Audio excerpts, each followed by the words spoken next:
সম্প্রতি রাজধানী ঢাকাতে সহ সমন্বয়কের পরিচয়ে বাসের হেলপারকে পিটানোর এক দৃশ্য ভাইরাল হয়েছে।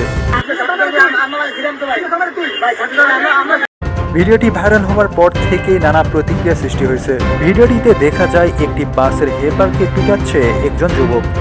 এরপর তিনি নিজেকে জাহাঙ্গীরনগর বিশ্ববিদ্যালয়ের সহ সমন্বয়ক হিসাবে দাবি করছেন। এরপর জানা যায় হেলপারকে মারধর করা এই যুবকটির নাম তৌসিফ শাকিল। জানা যায় তিনি ছিলেন জগন্নাথ বিশ্ববিদ্যালয়ের রসায়ন বিভাগের 2018-19 শিক্ষাবর্ষের শিক্ষার্থী। তবে জগন্নাথ বিশ্ববিদ্যালয়ের সহ সমন্বয়ক নামে কখনোই কোনো পদ ছিল না বলে জানিয়েছেন আন্দোলনের নেতৃত্ব দেওয়া একাধিক সমন্বয়ক।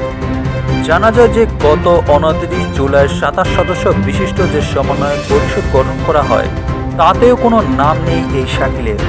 এরপর আরও অভিযোগ রয়েছে শাকিল জগন্নাথ বিশ্ববিদ্যালয়ের শাখা ছাত্রলীগের সঙ্গে প্রত্যক্ষভাবে জড়িত ছিল।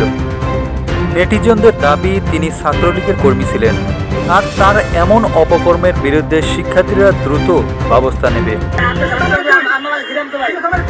আর এমন ঘটনা কোনোভাবেই কাম্য নয়। দেশের প্রতিটা মানুষের সমান অধিকার রয়েছে, তবে এমন ব্যবহার কোনো সুস্থ মস্তিষ্কের হতে পারে না। তবে সাধারণ শিক্ষার্থীদের অনেকে মনে করেন ছাত্রলীগের অনেক সদস্যরা মুখোশের আড়ালে রয়েছেন। তবে দেশে কোনো অপ্রীতিকর ঘটনা মেনে নেবে না সাধারণ শিক্ষার্থী।